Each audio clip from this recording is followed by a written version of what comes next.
Imagine que, sans bruit, quelqu'un glisse une clé dans ta maison, s'assoit dans ton salon et commence à déplacer les meubles pendant que tu pries. Tu ne vois rien tomber, tu ne vois pas d'explosion, mais tu sens que quelque chose change. Et si ce que tu appelles fatigue spirituelle n'était pas une fatigue, mais une infiltration?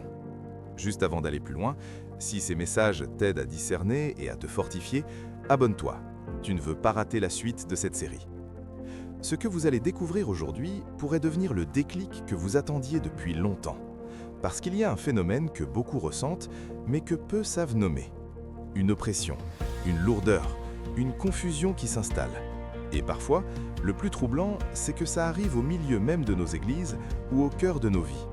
Tu pries, tu avances, tu sers, tu fais de ton mieux, et pourtant, quelque chose grince.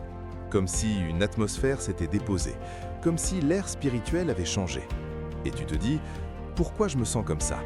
Pourquoi je n'arrive plus à respirer comme avant? Pourquoi la vérité paraît plus floue, plus négociable, plus grise? Reste bien jusqu'à la fin, parce que tu vas comprendre une stratégie précise, un plan rigoureux, une méthode. Pas un vague concept, un système. La Bible lui donne un nom, Jézabel. Et le plus troublant, c'est que beaucoup la reconnaissent après coup quand les dégâts sont déjà là. Et aujourd'hui, on va la démasquer en suivant une histoire qui ressemble à un cheval de Troie. Reste bien avec moi, parce que dans quelques minutes, je vais te donner un repère simple pour savoir si tu es face à une simple tension ou à une stratégie. Parce que ce que Jézabel ne fait presque jamais, c'est attaquer frontalement. Non.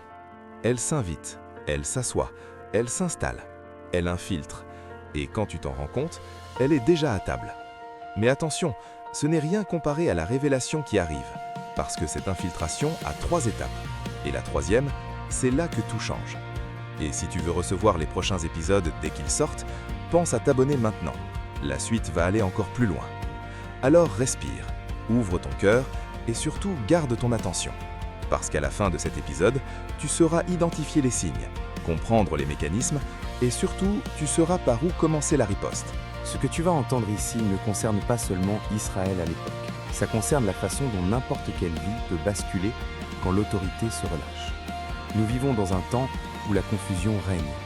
Et ce n'est pas un hasard si très souvent, la confusion apparaît là où il y a un vide. La nature a horreur du vide. Et spirituellement, c'est pareil. Là où l'autorité divine abdique, l'autorité illégitime s'installe.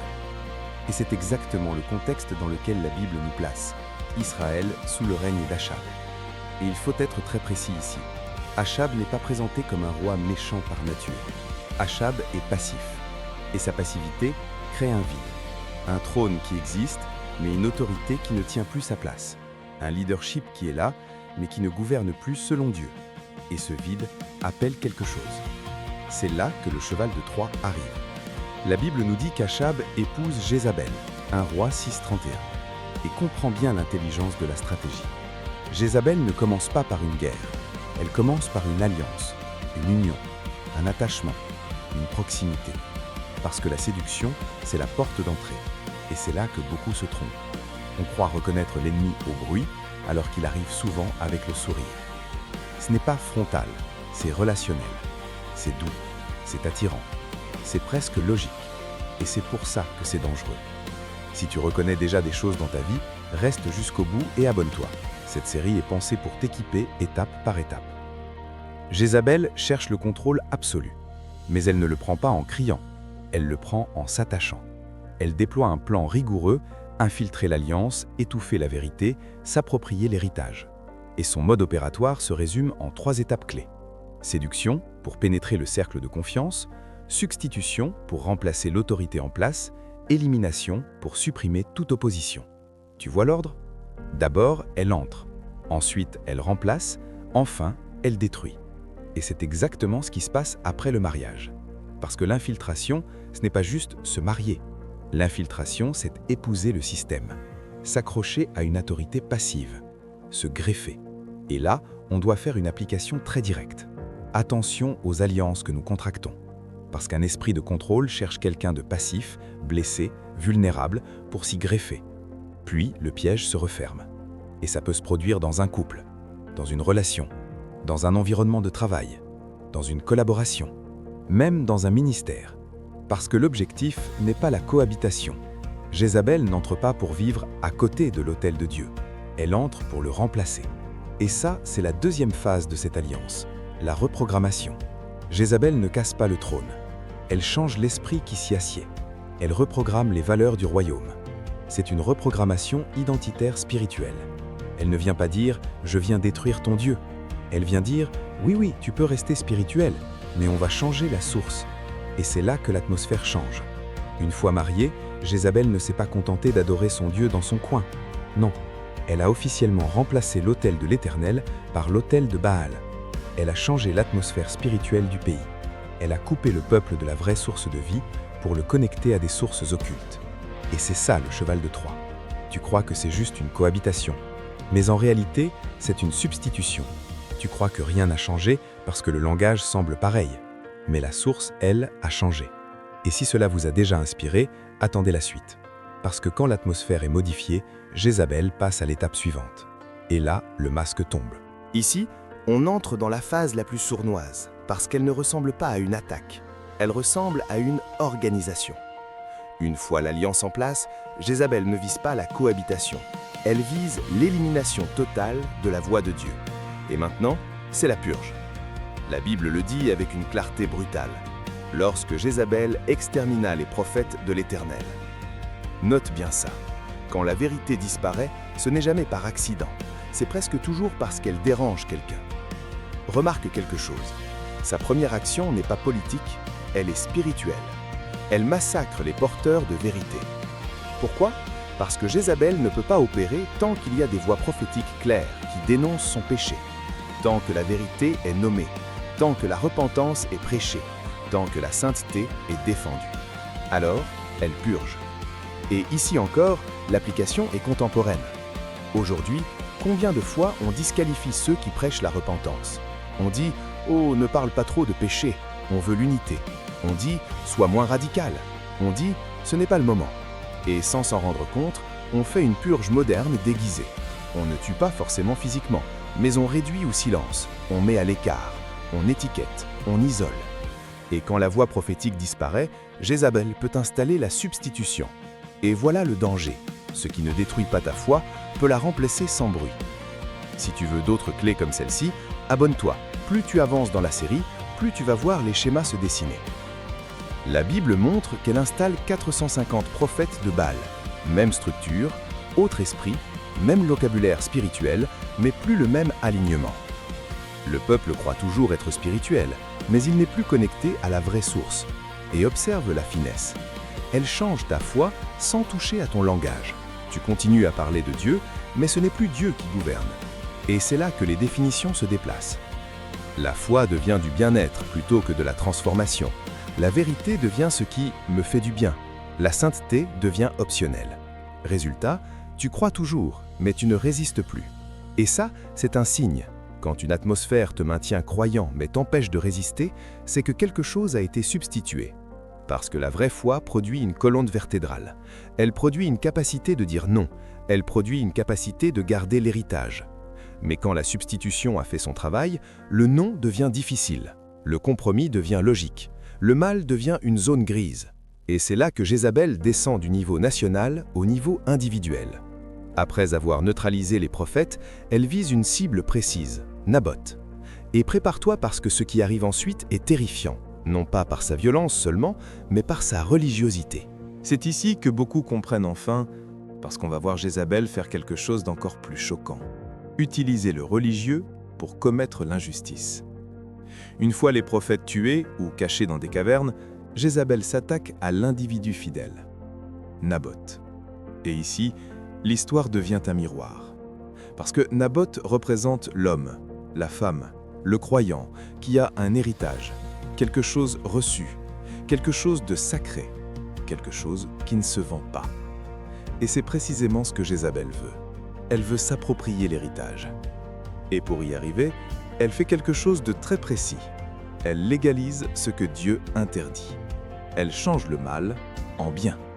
Elle utilise un principe redoutable. Quand le mal devient légal, le peuple cesse de résister. Alors tout est maquillé, tout est enveloppé, tout est justifié. Naboth est un crime maquillé en justice. Le système devient complice. L'héritage est transféré. Et maintenant, écoute bien. L'outil central de ce vol, c'est l'usurpation d'identité. Le sceau du roi. Et écoute bien, quand quelqu'un brandit l'autorité pour te faire taire, la question n'est pas « est-ce qu'il a un sceau ?» La question est « est-ce que Dieu valide ce sceau ?» 1 Roi 21, 8. Elle utilise le sceau sans en avoir le droit moral. Et c'est ça la manipulation par l'autorité déléguée. Elle fait croire que ses ordres viennent de Dieu ou du roi. Elle ne vole pas la vigne et la nuit comme une voleuse. Elle utilise la loi, le sceau royal et une convocation religieuse. C'est la légalisation du crime. Elle ne vole pas, elle judiciarise le vol. Et quand le mal devient légal et religieux, le peuple ne se révolte plus, il se soumet. Et c'est là que la phrase que tu as déjà entendue peut te frapper autrement. Dieu m'a dit que tu devais faire ceci. C'est utiliser le spirituel pour forcer la main. Et ça peut voler une vigne, mais ça peut aussi voler une destinée. Maintenant, Jézabel ajoute une couche encore plus choquante, la religiosité comme arme.